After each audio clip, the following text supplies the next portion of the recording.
Good afternoon students, welcome back to my YouTube channel Jaman for you. আজি মই নৱম শ্ৰেণীৰ দ্ৰুত পাঠ বৈচিত্ৰ্যময় অসমৰ 2 নম্বৰ পাঠ কাছাৰৰ জনগোষ্ঠী এইটো পাঠৰ প্ৰশ্নোত্তৰ দিম। তোমালোকে চোৱা প্ৰথমতে আছে 1 নম্বৰত নৃতত্ববিদসকলে বৰাক উপত্যকাক কি বুলি অভিহিত কৰিছে।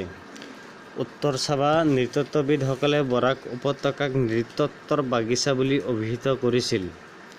2 নম্বৰ বৰাক উপত্যকাত বাস কৰা বিভিন্ন জনগোষ্ঠীসমূহ কি কি? বৰাক উপত্যকাত বাস কৰা জনগোষ্ঠীসমূহৰ নামবিলাক তলত দিয়া ধৰণে উল্লেখ কৰিব পাৰি।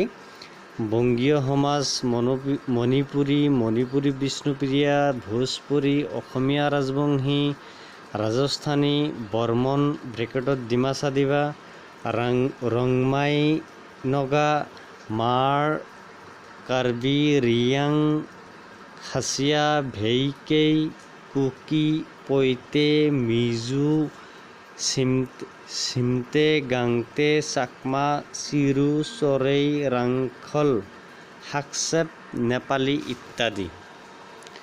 3 নম্বৰ প্ৰশ্নত আছে বৰাক উপত্যকাৰ মানুহৰ প্ৰধান জীৱিকা কি?